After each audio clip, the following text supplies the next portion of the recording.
used to go and she used to open up doors for me in Germany. I mean, she opened up doors for me in Belgium. She opened up doors for me in Holland. I mean, you mentioned names in Europe. It's because of her that my ministry spread the wings into Europe. And for many years, I used to do Europe with her. And she used to be my driver. She's a good driver. And sometimes after my meetings maybe in Germany or maybe in Holland, she'd drive me back to Belgium right after the meeting. That was how good a driver she was. And when she finally got tongue cancer, this was the 9th person in my list who is suffering from cancer. 8 already passed away. And she was the 9th one. And I believe I've been praying for her, and she was a woman of great faith who never spoke anything negative. And she was the woman who had two children, and 2 of them were also doctors. So when she got tongue cancer, she was a woman of great faith who didn't want to see the doctors at that point of time. She believed that if she had faith to believe that God is the healer, she'll be healed. So I said, well, if you believe that God, if you really, really believe that, don't doubt in between, but believe that God is the healer, you definitely will be healed. I mean, she's got so much of faith. And she didn't go and see a doctor for maybe about 8 months while she was suffering from cancer. And understand, folks, that when you come from a family of doctors, they all began to coax her and say, no, go and see a doctor, go and see a doctor, go and see a doctor, because her 2 children were doctors, and her husband is a doctor, and they were all pushing her to say, go and see a doctor, which she eventually did. And when she went to see a doctor, she had to operate a tongue. So when your tongue is cut, then your speech becomes slurred. So she wouldn't dare talk to any one of us by phone. So every time that she had got to talk to me, she'll always send me a WhatsApp message. And we used to communicate a lot on WhatsApp because she said her speech was so slurred. So, of course, I didn't want to embarrass her. I never asked her that I want to talk to her. But we spoke a lot on WhatsApp. And then she was really, really, coming to a point where she was completely healed. And she went through a couple of chemotherapies. And then she came and told me, Sandra, I think I'm completely healed. I said, praise the Lord. So I purposely went back to Europe just to visit her. I mean, I didn't visit her. That was not my purpose of my visit. But on that trip, although I was so busy, I still made time and told her that this particular day, I'm going to be in Belgium. So she said, if you're going to be in Belgium, I'm coming to see you no matter what. So by the time I got back to the hotel, it was about 10 o'clock at night. And this girl, I do not know where, she was driving from her son. So she and her son, by the time they came to the hotel, it was 12 o'clock. So somehow or other, I was still waiting at the hotel lobby, and then I prayed for her. Her speech was getting better. She was not, so I could understand her. We spent about 2 hours there in the hotel lobby and catching up from where we left. And I was so overjoyed, and she told me one thing, she said, Sandra, I want to go back to Europe with you again. Let's go back and start ministering in Europe. Which I said, okay, I've not been to Europe for some time now because she was sick. And I didn't want to interrupt her, so I said, well, I'll not go to Europe now. But then she's coaxing me now. She said, now that I'm completely healed, I want to go with you back to Europe. And this time, maybe I can minister too. Well, fine with me. At that time, she was still not trained, but now that she's a pastor's wife and, she can preach, and she do preach on a Sunday, I said, okay, we will go. And I promised her that I'll be doing it with her last year. And come last May, she told me, send me a WhatsApp in January, and she said, Sandra, the cancer has come back. I said, oh my. And she didn't talk very much, but she said, it has spread. So I didn't want to say very much because you don't want to discourage her. And I said, come on, let's believe. And I know that this woman was a lovey-dovey woman. Every time that the children came back, she's always hugging the husband, hugging the children. That's how much she loved. She wanted to live for the children's sake, for her husband's sake. She wanted to live. I know. Every person that died that I knew, they all wanted to live. No one wanted to go back, maybe until the final hour. So I knew she wanted to live so much. And then I said, okay, we will continue to pray. And then her talks over the phone became less. She was not talking to me as much as possible. Sometimes, out of nowhere in the blue at 12 o'clock, she would say, hey, I'm in hospital now. I said, oh, okay, you're in hospital. So that one particular week, that was the last week of her life. She was in hospital for 7 days. And I knew she was in hospital, so I don't want to interrupt her. Every time that she spoke, we'll speak for a long time. And the last time that I spoke to her, she didn't mention anything. She said, I'm in hospital, my husband is now, he was not living in Belgium, in Belgium, but he was living a little away from Belgium, so he had to drive down after his clinic hours and come to see her. And she said, the last time, 2 days before she died, I spoke to her, and then that was the end of it. And 2 days later, her son sent me a fax and said, Sandra, I want to tell you, Mom has gone home to be with the Lord. Folks, let me tell you, I was devastated. I came to a point where I began to ask the Lord, I said, Lord, I don't understand you. I've lost so many people. I said, Lord, these are not people who are, they are still very young, maybe in their 60s. They are not old people. They've got so much of potential in them. And I remember Miles Monroe always preached this. He said that the richest place in the world is not the oil fields of Iraq or Iran, not the gold mines of South Africa. He said that the richest place in the world was the cemetery. And he gave a reason why. He said the cemetery is the richest place in the world because there are so many graves there in the cemetery where many people's potential has not been utilized. He said many painters have not been able to paint pictures that was on their mind. Many musicians were not able to compose the music that they had, but they have gone to the grave before their time, that they were not able to fulfill their destiny and their calling and the potential that they had in their lives. And he said, that's the reason why I will tell you that the grave is the richest place in the world, because all those people with all your potentials have already gone there, while that potentials can be utilized for the furtherance of God's gospel. And I remember Miles Monroe himself saying, he was only 60 when he died. And this was his confession. Miles Monroe was a very, very brilliant guy. He was a good businessman. He was a good preacher. He was a good musician. He could do everything. He will hold business meetings. He will hold crusades for Christians. He's got a church in the Bahamas. He will do everything. And until when I look at Miles Monroe, I said, all his potential was fulfilled. Everything that he was good in, he began to really do it. And he always said one thing, that before I go to the grave, I want to empty myself of all self. That means every potential that God has given to me in the inside of me, I want to empty it. I want to accomplish it before I go to the grave. And he did it. And I remember one time he met Miles Monroe, Maurice Cerullo face to face. And he told Maurice Cerullo, why are you still living and pass your baton to somebody else? For him, you're old. You're already 80 years old. Why are you still running the ministry as the head of the ministry? It's time for you, maybe it's time for you to die. You already fulfilled all the potential in you. Now, why don't you pass on the baton? Monroe, that was Maurice Cerullo's spiritual son. And I know Maurice Cerullo admired him, but Maurice Cerullo said, well, I still got work to do. And that very Miles Monroe also said, if I die, I want to die with my wife. Folks, confession is a very dangerous confession. You better be careful what you confess. Sure enough, he died with his wife on a plane crash the same day.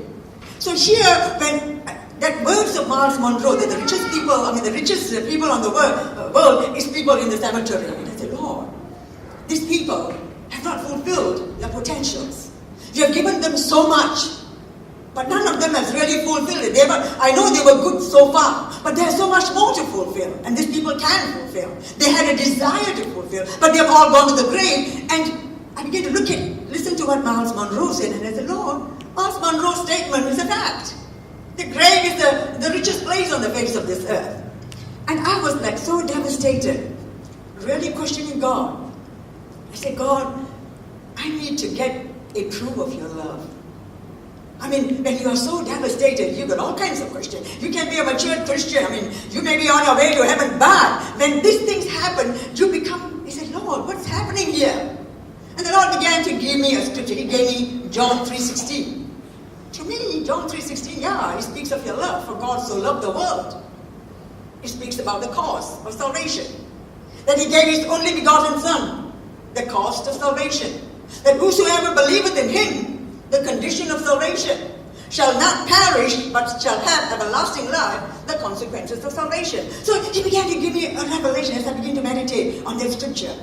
Over and over. And he began to give me a revelation of God telling me what his love was all about. Telling me, don't think I don't love you. Don't think that my love for these people has been limited in any form or fashion. I really love them. But that is not the cause of their death. Not because I don't love them that they died. Then I said, Lord, I'm still not satisfied. Then he gave me John 14:6. And John 14:6 said that Jesus is the way. So I said, Lord, if you are the way, then no one can get lost. You are the truth. We cannot be deceived. You are the life. Then the devil cannot kill us.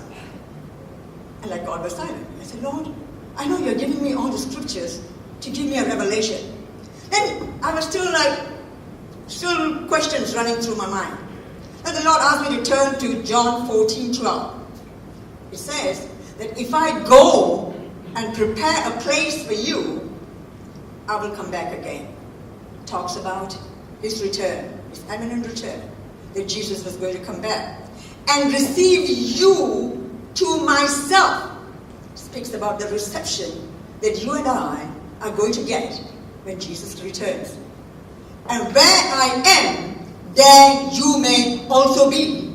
Talks about his reunion. That our reunion with the returned Savior.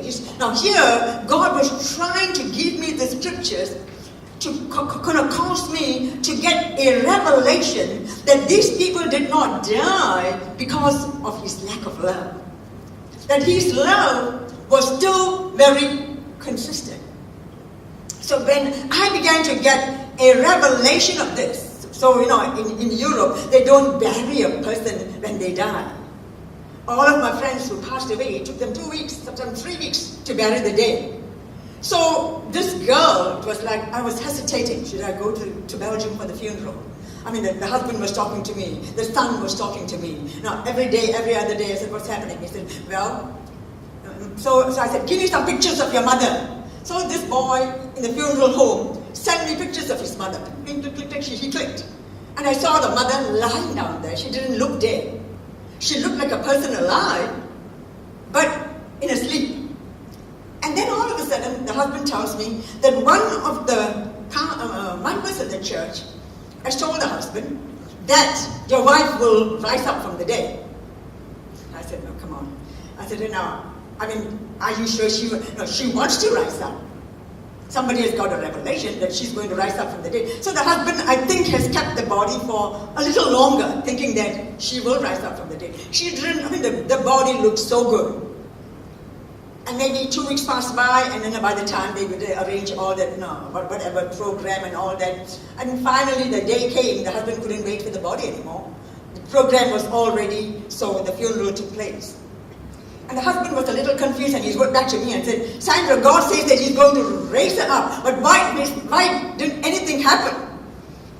I said, to be quite honest with you, I don't know why, if that girl has seen a vision, and if God doesn't do it, I cannot answer for you. So it was like, I was a little more puzzled than what the husband said. And then, as the funeral was over, the son said it was a happy home going, and I didn't want to go for the funeral with all this visions thing, and she's going to be raised from the dead and all that kind of thing. So when I didn't go, and then after the funeral, the husband called me up. And he said, Sandra, I'll tell you why my wife was not raised from the dead. He said, the very moment that she saw another vision where she was in heaven, and God was telling her that they want you back on earth. That was while the body was still there, and I'm telling her that the body, they want you to go back. And this person who loved her husband so much, who loved her children so much, it was like she was telling the Lord, I don't want to go home. I want to be here with you.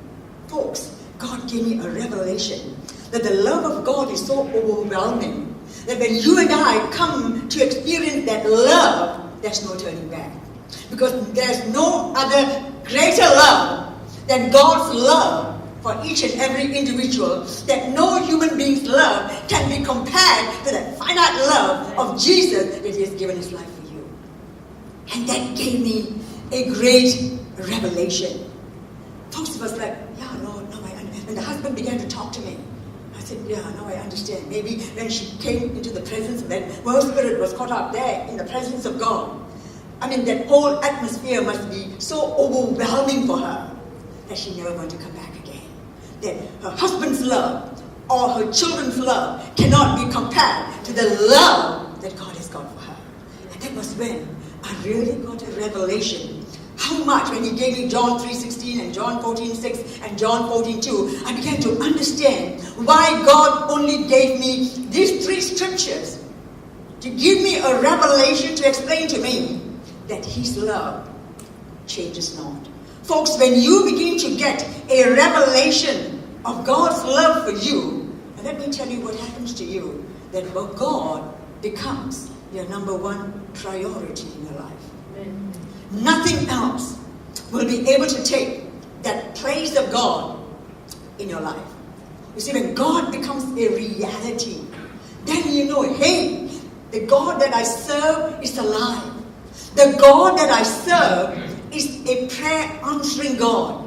The God that I serve is a true and a living God. That when that revelation comes to you, that reality comes to you, you know, hey, this God that I serve, I'm so privileged to be serving a God who's alive.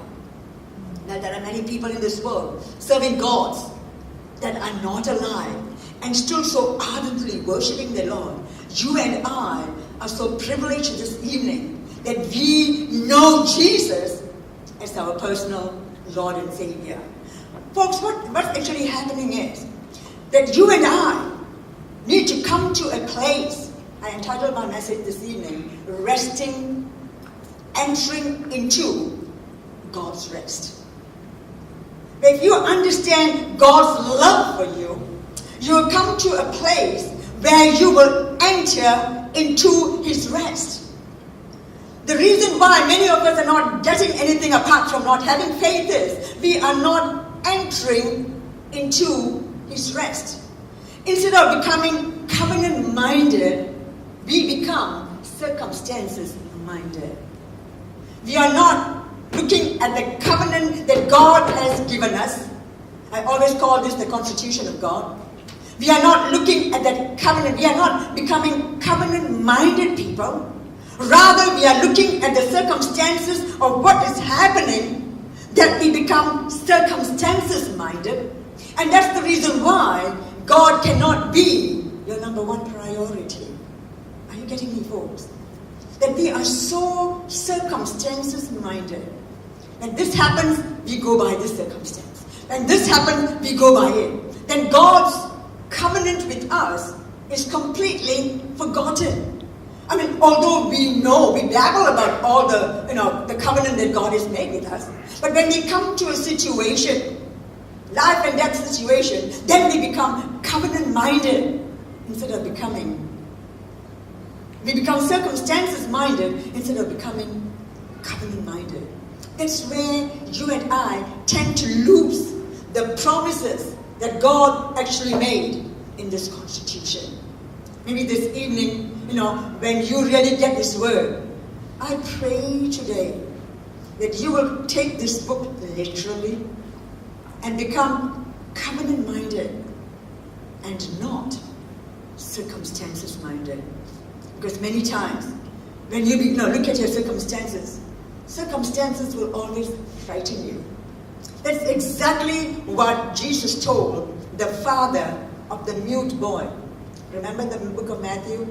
He said, I brought my son to your disciples, but your disciples could not do anything for him. But Jesus said, where is the boy? And when the boy was brought, Jesus laid his hands on that boy, rebuked that spirit, and he went into a convulsion. When he rebuked that thing, what was the answer of the boy's father to Jesus? What did the boy answer? What did the father tell Jesus? How many of you remember? He said, I believe, but at the same time, I can move in unbelief. Folks, that is the situation that many of us are in today. That we move in faith in a certain thing that we are facing, exactly like what the mute boy's father told Jesus. I believe, but help my unbelief. In other words, all of us can be faith-minded people, covenant-minded people, but when we begin to look at the circumstances around us, we don't no longer become covenant-minded. The circumstances seems to cause a greater faith in us to believe for them. So it is so important today, folks, that when you and I are in such a situation, you need to come to a point where you say, Lord, I no longer want to be circumstances-minded, but I want to be covenant-minded. That is the problem that the Christian society has caught on today. It's exactly like what the mute boy's father said. I believe, but help my unbelief. So it's very, very natural for most of us here that we can walk in faith for a certain degree, but at the same time, we can also walk in unbelief. Folks, the only ingredient that God has given to us to please Him is faith. And when you begin to look at the book of Hebrews, you begin to see God says, without faith, Hebrews chapter 11:1, without faith, it is impossible to please God. Look at how stern those words are.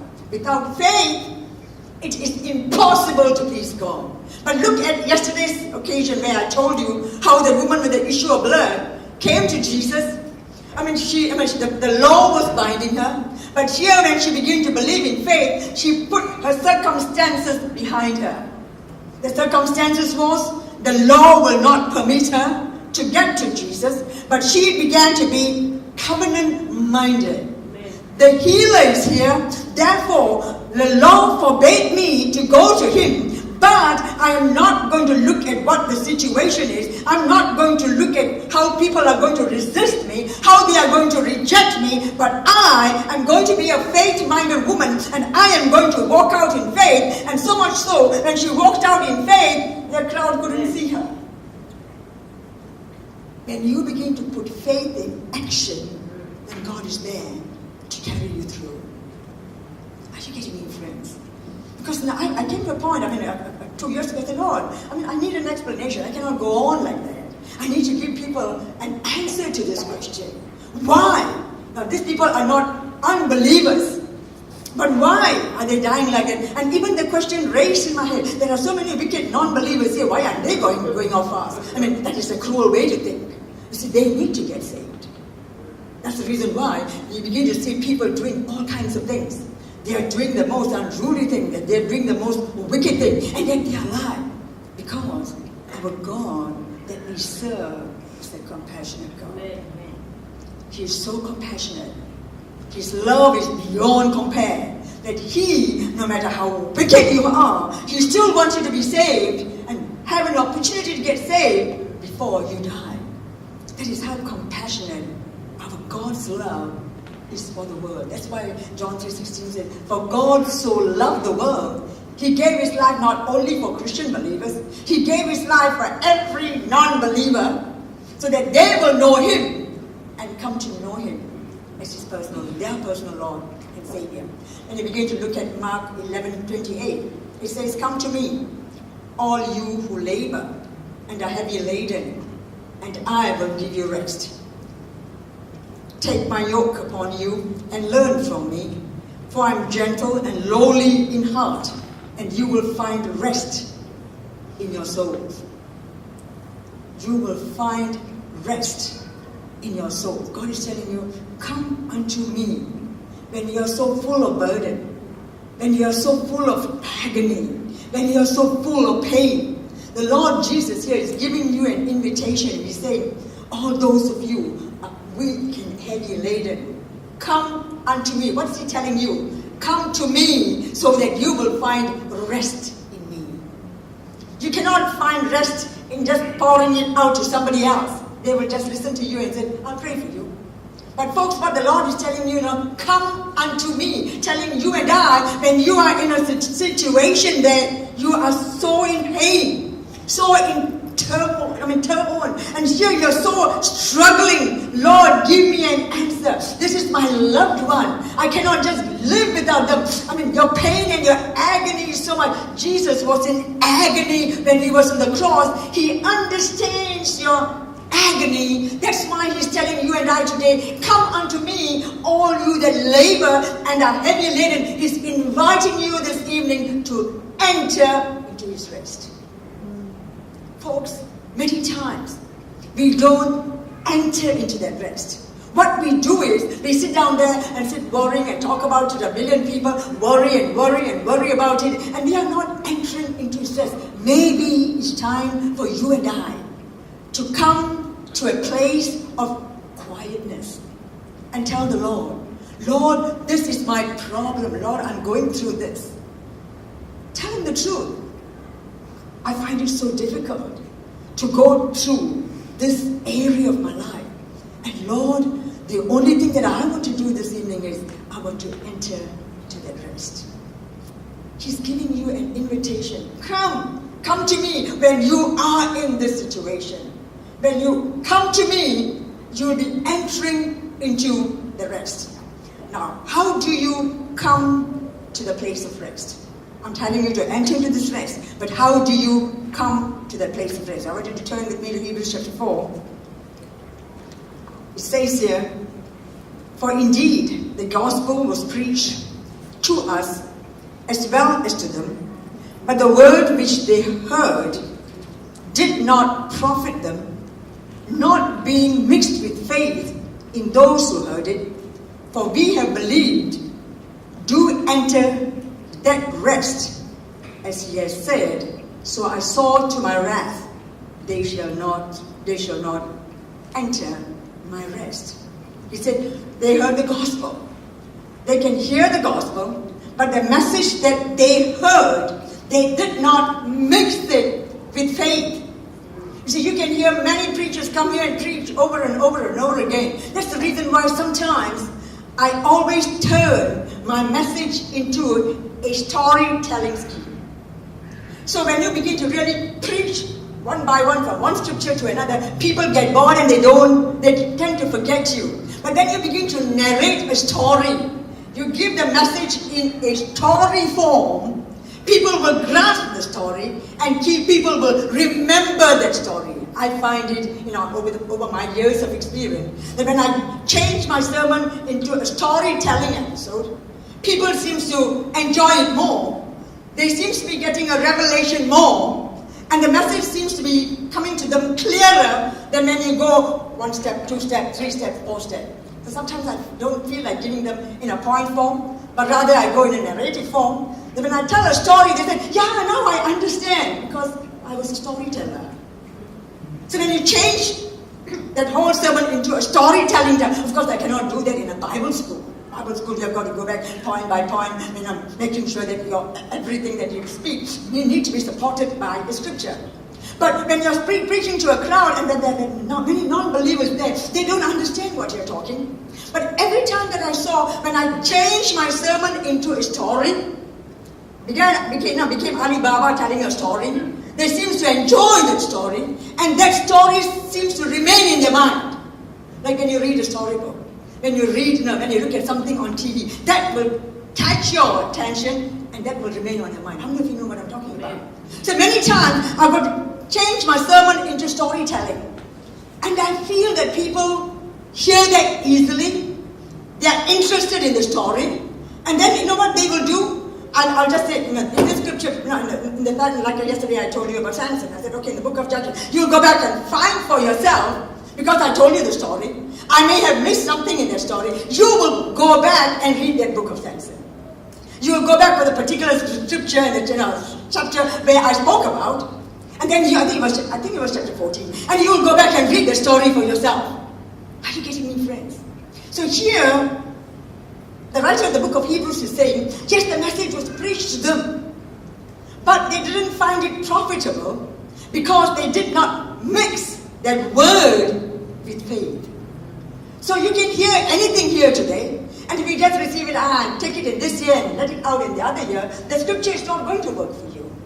You've got to come to a point where you've got to and go back and mix that message with faith. And when you mix that message with faith and believe what that message is talking about, you'll come to see that message will become a reality in your life. So, as Christians, it is one thing to talk about resting in the Lord, and another thing to actually, how are you going to enter into the rest? Well, everybody say rest in the Lord, rest in the Lord, rest in the Lord. But how are you going to rest in the Lord? Folks, for you to really see, as I said yesterday, for the manifestation of God's power at work in your life, then you need to have that faith to believe, and when you believe, that's when you're going to see the manifestation of the Word of God becoming a reality in your life. This is where the Church of God today is lacking, because we have not seen the power. I mean, when I go to many churches, we don't see any more miracles already. They are already a little disheartened. We don't see, all the things that Jesus is talking about. We don't see that miracles anymore, because you have not come to a point where to receive that word and mix it with faith. Just receiving that word. Or pastor said, this is not going to work for you. Pastor preached this message. It's not going to work for you, my dear friends. Whatever message that pastor preached, now it's your duty to take that message and mix it with faith and begin to see the reality of God becoming a manifestation in your life, where you can tell other people out there, hey, the Word of God works. And that's how people are going to come to know Jesus as their personal Lord and Savior. Amen. You see, many times when Christians preach to you, they say, well, and to become a Christian and everything is going to be okay. Everything is not going to be okay when you become a Christian. I always tell people, when you receive Jesus, everything is not going to be okay. And they say, oh, so and so said that now, when once I become a Christian, everything is my life is going to be, supersonic, everything is going to be okay. I said, wrong. Your life is not going to be everything okay. Now is when the trials and the tribulations start. Why? Because you left the devil's camp and went to the camp of God, and now that you are in this camp, the only thing that the devil will do is cause you to doubt the Word of God and try to take you out of that camp. You have changed camp. You have made a shift. So the moment you make a shift there, the devil is already, he's losing his army. So when he's losing his army one by one, you are going to be the number one target of the devil, because you left him. So now he has got to bring doubt into your mind so that you will no longer stay in the Word. And now when you are not a Christian, maybe things are going on okay. But now that you have become a Christian and things are not going okay, it's like, hey, what's happening? Everybody said, it's going to be a bed of roses. But it looks like my life as a Christian is one tribulation and trial after another. You know why? You've got to go through that tribulation one after another. By every tribulation that you go through, you increase your faith. The Word of God says that God has given you a measure of faith. And that faith is not going to increase overnight. You have got to go through every trial and tribulation. Our trials and our tribulations will not stop until we meet Jesus. Amen. It's not going to end. It's going to be a progression. Every day, you've got to jump one hurdle. You may knock that hurdle, but try again. It's going to be a process, my dear friend. Until, when you come to a place, you see, when I first got into ministry, the only thing that I couldn't stand, I didn't have faith to believe for finances. It was like, when you were working in the circular world, everything was provided. You just tell the company, we need this much. The company is not my problem, it's their problem. They have got to make sure that I need that money, that whatever money that I have to work on, I need it. And I'm not going to provide for the company. They are the big bosses. They've got to provide. I just got to give them a cash flow. That's about it. But when I came to the ministry and working in that kind of a job for a long time, I did not have faith to believe that God can provide for my needs. That was my number one fear. Folks, the day when I really decided to go into ministry, there was one big contract I wanted to ask God to sign. You know what was the contract? It was the most serious contract. But I had to do that to God because I was fearful of so many things in my life. Because my family was already against me going into ministry. They always said, you go into ministry, you become a pauper. And there I was in the stock market. Folks, believe me, at one point of time I was so good in the stock market. I mean, I can go to the Singapore at those times, you had strips and you can buy today and sell tomorrow, you can buy today and sell tomorrow, but not anymore now. So sometimes I'll take days off and I'll tell one of the people here, you got $40,000? I said, well, I'll go to the rich folks. I said, give me $40,000. I said, today I'll go to the stock market and make you $60,000. So I'll take his $40,000, boom, boom, boom, like a gambler. I'll be playing in the stock market and brought back $40,000, I got $10,000. I didn't have the money to play in the stock market. So my money I could play here and there, but I want to be cautious with my money. What if I lost? I cannot afford to lose. So there were rich people, oh, come on, I can give you back. I take their money and I go and play pew. I make, 20,000 a day, I say, hey, 10,000 here, please. So, it was like, I couldn't believe that I could run a ministry by faith. So when the ministry was dried up, we just started the ministry in Singapore. And there were times when there was no money. And I used to, like how I used to do in the circle of work, I used to tell my boss, hey, look here, I've got no money. Can you make sure that I get this money? He said, excuse me, what did you say? I give you the money. I've got to believe God for the money too. I said, this boss is terrible. What did I get into? He's telling me that I've got to pray and believe God because I was running the Singapore office. Which was good because that caused me to believe that God is my provider and He will provide for me. Folks, it was not easy. It was not one bit easy because for me to rely on God to run this ministry in Singapore, and Singapore dollars was much more than Malaysian dollar, and the boss was in Malaysia, I was in Singapore, and I've got to believe God to provide as if it was my ministry, and I had to do it. And the first time that I ever did it was, there were bills piling up, $6,000. I said, oh my word, how am I going to pay this? And I kept, fear. Some folks, fear can cause you to be very stressful. That is what the devil always brings. The moment the devil brings the stress on your life, that stress can cause sickness. Why are many people having heart attacks? So stressful. They are so stressed out with the things, the circumstances that they are facing, and they make that circumstances their problem. You are so stressed out that you can get sick. And folks, I was not eating for a few days, and because I'm alone in Singapore. And I'm saying to the Lord, Lord, I need this money. You didn't have to ask God, give me. I was taking a marketing basket and telling me, give me.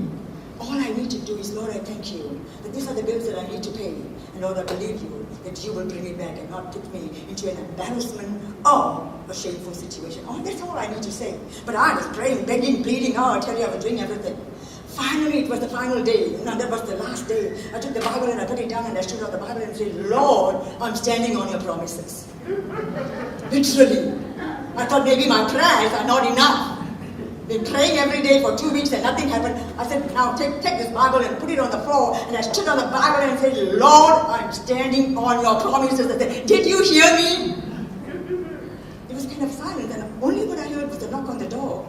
And I thought the creditors were after me now. I already told the Lord, I said, Lord, I'm standing on the promises, and I got quiet.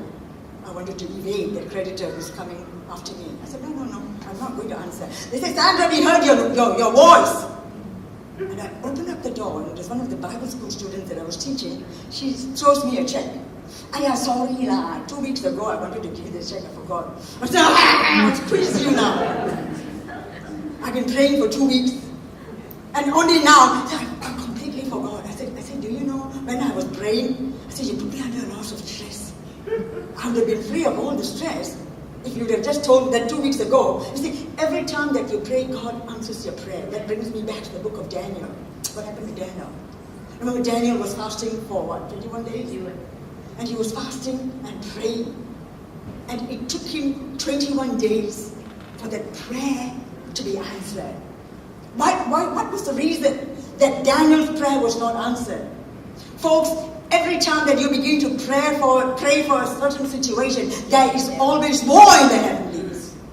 The angel that was supposed to bring the answer to Daniel was waging war in the heaven. The devil was having war with the angel. And that war took 21 days before the devil can really conquer the angel can conquer the devil and bring Daniel the answer.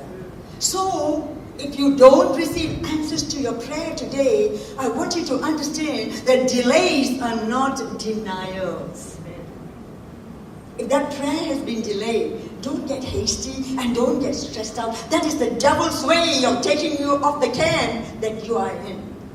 And today, because of that incident, I have never had any fear where the finances of my ministry was concerned. I have never worried about Eagles Height Network. Ever since when Eagles Height Network was formed. And I used to do newsletters, and that newsletters used to cost me a lot because I used to go to a printer. I was used to do it professionally. Go to a printer and then have pictures all in colors and then bring it back and mail. By the time I mailed it overseas, it was costing me about $2,000 to $3,000.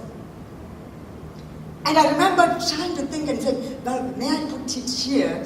You can pay your donations to Eagles Height Network. I had been tempted so much to put it there. But when I did a contract with God before I went into the ministry, there were 10 points that I brought into my contract. It was like, I said, Lord, if I ever go into the ministry, I must have 3 meals a day. 3 meals a day. That was my first one. I want to eat. The second meal is, I said, Lord, I want to always dress well because my family will look at me and say, well, I told you you'll become a pauper when you go into the ministry. So, Lord, I must always dress up well. I said, Lord, number 3, always make sure that I have got enough money. I said, my provision comes from you. So when I began to put that word in my newsletter and said, if you want to put in any donation, this is equal. The Lord says, stop. You're not going to do that because you made a contract with me that you signed and I signed. You see, when I did the 10-page contract, it was typewriter those days, I said, Lord, this is my contract, I've already signed it. And I heard the Lord say, Sandra, I've signed the other side. You signed it here, I've signed it there. And you will never change this contract. I will not change this contract, but only you can default this contract. So when, at that point of time, and I wanted to I forgot about the contract that I signed with God. I said, Lord, as I was putting that, he said, no. You said that I will provide all your needs. And folks, let me tell you, I'm in the ministry for 25 years, and I've never asked anyone for a donation. I've never gone anywhere to raise funds. Never hinted to people. Sometimes people can come to you and they can preach here and say, well, the church, needs something. Or, some people, there are evangelists who will come here and they will take your pulpit and they will begin to preach funds for themselves. If you know what I'm talking about. I'm doing this work and I'm doing that work, if you want to give to this ministry, they've got no right to go to somebody else's pulpit and say, give funds to me. They've got no right. They shouldn't do that. They have not been invited to ask funds and take funds for their ministry, but they have got to believe God for their funds. Hello? So in the last 25 years, I've never seen my ministry going in red. Never did. Every month I was able to pay my salary. I was not getting a 4,000 or 5,000 salary. I only paid a 1,800 salary for myself. That's all I received. But the Lord takes care of me more than that. Amen. Are you getting me, my friends? I couldn't take a house loan, but now I could buy the house cash. I couldn't take a house loan.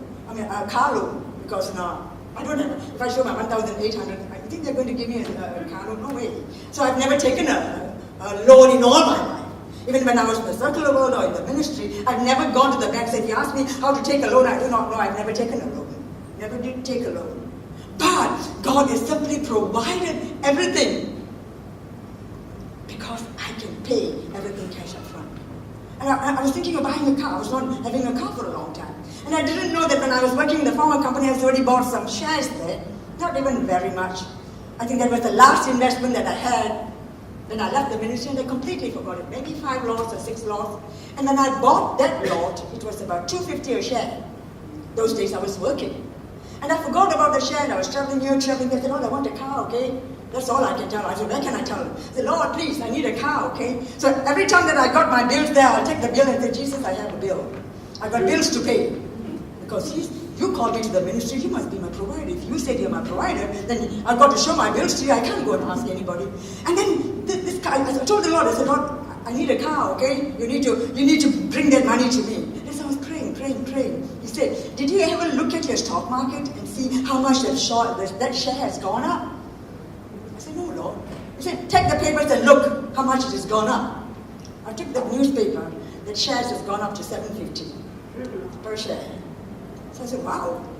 So I said, what am I going to do? He's already reminded me.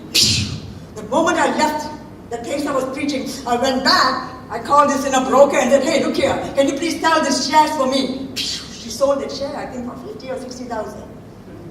I was able to buy my car for $45,000, and whatever that she gave me, I put it in the down payment in the house. Amen. You see how God works?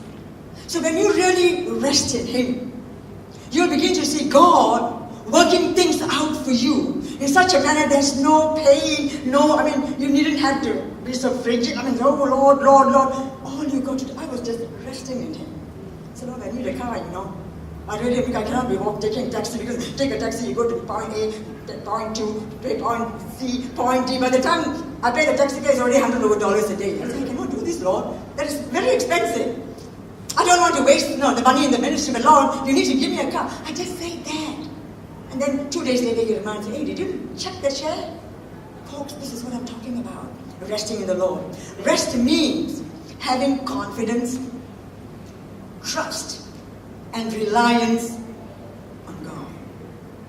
Having your trust in God. You rely on God. You have your confidence in God. There is one area today, finances in my life, I have never worried. I've overcome that area of my life. And when I completely rely on Him, when I completely have confidence in Him, and I completely have my trust in Him, that is what it means to rest in the Lord. Amen. So when I completely rest in the Lord, I begin to see that God is so quick to meet that need. I needn't have to fret. I needn't have to go in this stressful state. I just have got to believe, and I can talk and play. Folks, there's some people pretend. Although they believe in the Lord, they trust in the Lord, they rely in the Lord, and they give you a very happy, composure of your face, but deep in the inside of them that they're burning. Don't do that. Rest and reliance means, Lord, I'm giving you my problem. Let me see, and you begin to look at the life of Jesus. It was 30 years of preparation. His ministry was only 33 years.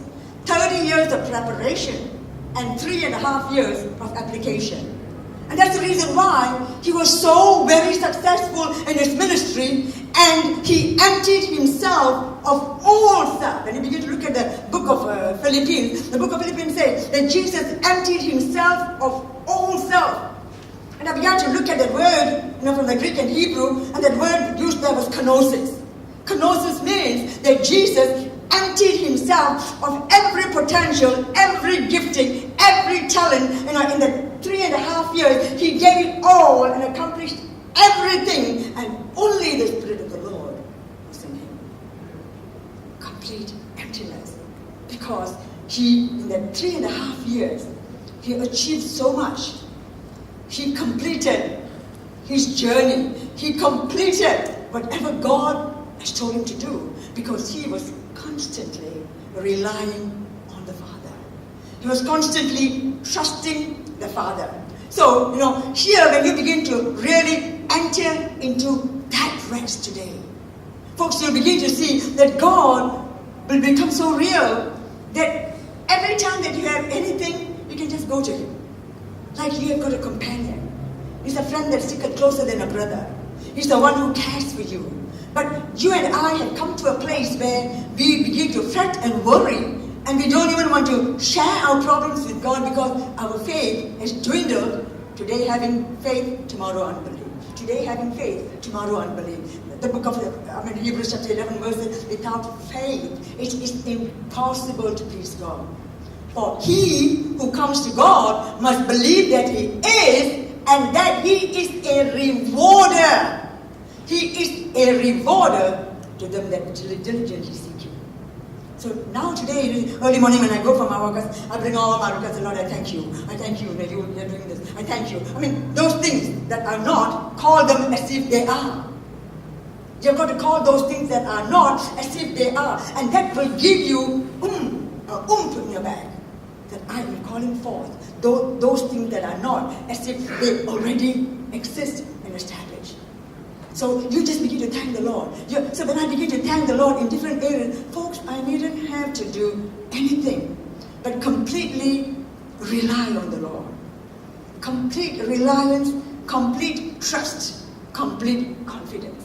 So when you really rely on the Lord with that complete confidence, hey, Jesus is giving you all the attention that you need. Complete attention. Undivided attention that He has given to you. And as you begin to walk in faith, it pleases Him. It pleases Him. That's many people say, well, God has got some favorite children, that God only answers some people's prayer. I said, no. It's not that, because some people have learned to walk in obedience to God's word. That's the reason why they appear to be God's favorite children. We are all equally loved. But sometimes when you and I begin to walk by what the word of God says, and when we see God answer our prayers, folks, and you and I will begin to see that we are God's favorite children. Are you getting me, my friend? It's not that God loves one more than the other, but God, loves each one of us so dearly. So go with me to Proverbs chapter 23, verse 7. You see, you and I need to change the way we are thinking. Proverbs 23, 7 says, for as a man thinks in his heart, so he is. For as he thinks in his heart, so he is. So Lord, for folks this morning, I want the word to change your thinking, and not your thinking change the word. So what the Christian society is doing today is we are taking our thinking and changing the word. Let that word, we take the word and change our thinking.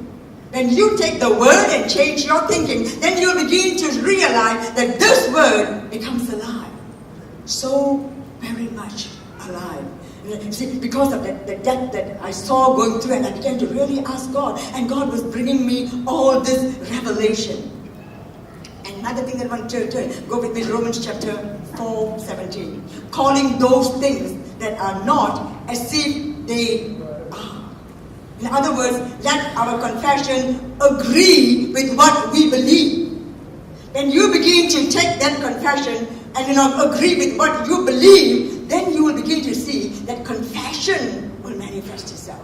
I confess so many things. Sometimes I don't even confess those things. And it just passes my mind. And sometimes I say, Lord, am I asking you too much? No, folks, you are not asking the Lord anything too much. You can ask Him whatever, ask whatever you want. That's what the Word of God says. Whatever that you want, ask of me, and I will give it to you. But you must be consistent in the Word. Don't say, Lord, I want a car. Lord, I want a house. Lord, I want this. Like a man asking God for a Mercedes, and God is saying, no. And he began to challenge God and said, God, you said, if I ask anything in your name, believing I will receive it. Lord, how come I didn't receive it? Then God said, you want a Mercedes? I give it to you. But it was not the timing. The very next day, he banged the Mercedes, and that was the end of the Mercedes. So God knows our timing, when we need a car, when we need a house, when we need the things that we are asking. Because some people will be in church, from the back seat, they will sit in the front seat for God to answer your prayer. And the moment God answers your prayer, the next day they will be on the second seat, a few days later on the last seat, and the seventh seat, they are out. That's the reason why sometimes God refrains from answering prayers immediately. He knows you better than you know yourself. Are you getting me, folks? That you will pray, Lord. I mean, I've seen people without jobs, in the church coming, oh, Pastor, what can I do? What can I do? I can see them asking the pastor, oh, Pastor, you want me to clean the church? Yes, I will clean. Oh, I will do this. And it took them 1-2 years for their prayers to be answered. What was Jesus doing? Developing their faith. Building them up. So that when they began to get a job and began to settle down, they will be consistent in their walk with God. Not, one day here and tomorrow they are out. So these very people who have been in church without a job for 3 years, and I sometimes wonder, I say, Lord, why is it taking them such a long time to get their prayer answered? And the Lord only will tell me, just wait and see. And 3 years later, when they get a job, they're no longer in the church. Where are they?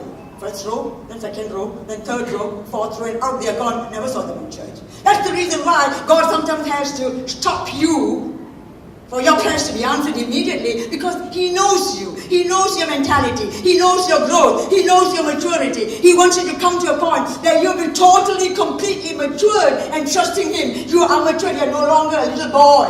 You are a man. Are you getting me both? So until you come to that stage, that stage of growth, then He can release you. Now He knows, yes, you've been without a job for 3 years. Now how you serve, and then you will continue to serve Him. People who have been depending on God, the moment they get a job, they don't even come to church. Their service is over. Where are they? They're no longer here. Back to the world, and then worse than a sinner. Folks, we need to enter into the rest. That when God builds us up, when God causes us to come to a place of maturity, you and I need to be consistent. Sometimes I will do, I used to do 2-3 weeks meetings in different countries. Now I don't do that. I'm not getting any younger. So what I do is, I only do Thursday, Friday, Saturday, Sunday. That's how much I go to a country and do. Or maybe Thursday I've got a meeting, maybe Friday I've got 2 meetings, but Sunday always in Indonesia I've got 5 meetings. That is hard. And now I've told them, I said, please don't give me 5 meetings. I think I can't take 5. Give me 4. Even 4 is terrible. And folks, let me tell you, when I do 5 meetings this year, I start as early as 6. And the crowd is not, their crowd is, they've got 18,000, 19,000 people. This is how big the church is. So they've got to break their service into 5,000, 5,000, 5,000, 5,000. So by the time I finish my 5 services, I've completed the whole 18,000 people. So it was like sometimes the Indonesians, you've already finished your first service. As you're having something, there is a row of people wanting to pray for them. I said, oh my God.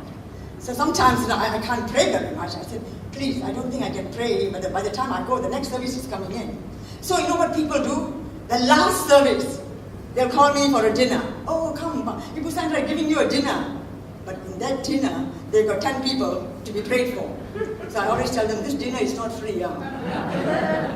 It's not free. I'm going for a dinner. And here I'm so tired, and one day you wouldn't believe, I walked into my hotel, completely dressed, I just went to bed. Because I was so tired.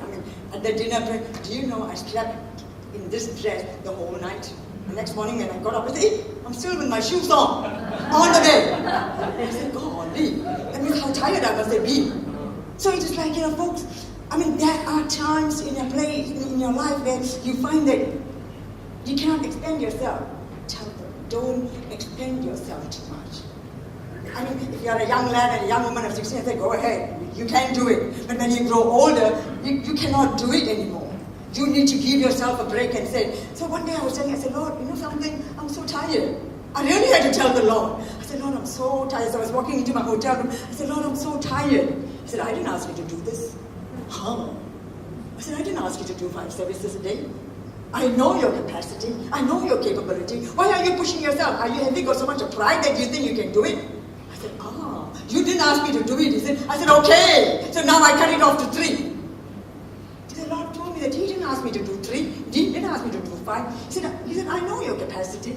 I know how much you can take. I know your strength. You can't be pushing yourself every time for 5. I said, Lord, you told me that you are not the one who gave it to me. Okay, I'll cut it to 3. What I'm asking you today to do is be consistent, but you know how far you can go. That way, you will still please the Lord. You're walking in obedience to His word. You're doing what you want Him to do, and you'll begin to see the reality of a living God working in you. So, folks, come to a place where you will be able to enter into rest. You see, the only way I have found to come to a place of rest. How do you come to that place of rest? I found that praying in tongues is an area in my life that has given me complete rest. You see, many churches don't believe, the traditional churches don't believe in praying in the Spirit. But folks, I can be in prayer for 3 hours in the morning, and I would have traveled all over the world in my prayer time. Because praying in tongues, I mean, it's so powerful. The Apostle Paul says it builds you up. Not only are you praying for other people, it builds you up. You see, praying in tongues is so easy because all you do is the language that you are praying, the devil don't understand you. It's a language that only God understands. So for whatever needs, say if she told me to pray, I mean, Sister Blaise told me to pray for her. The same spirit that lives in her lives in me. So when she tells me, Sandra, can you please pray for me? I'm going to Israel. So I do not know what is the exact need. I said, Holy Spirit, rise up in the big within me and give me the perfect utterance for prayer for Blaise. So I started beginning to pray in tongues. The same Holy Spirit that lives in the inside of her, lives in the inside of me. And that same Holy Spirit knows her exact need. And the same Holy Spirit that lives in the both of us is giving me the perfect utterance for the prayer that she needs. You see, I mean, how God works in each one of us. That He has given us an unknown language where we can begin to pray for each other. And we are praying the perfect prayer. And the Holy Spirit is giving us the utterance. You know? Sometimes He can take you to another level of prayer. That is, I was praying in Singapore many years ago when I was still doing teaching ministry in the Bible school. And there were so many students that were, most of the time I'm in Singapore and all the other people are back in Malaysia. And people will, students will be calling me and saying this and that. And one person said, my husband is going to be sent to the university hospital for a heart attack. Sister Sandra, can you pray? So it was about 4 o'clock in the morning. He was attacked by heart attack. So I said, okay. See, this is the problem with many Christians today. When God calls you to pray, you pray. When somebody calls you and says, can you pray for me? Yes, and don't turn in your bed and roll away. That's what many Christians do. We just want to give that other person, okay, I will pray for you, the consolation. But the person asked you to pray, and for you to see the manifestation of God's healing power coming over that person, you need to be prayerful.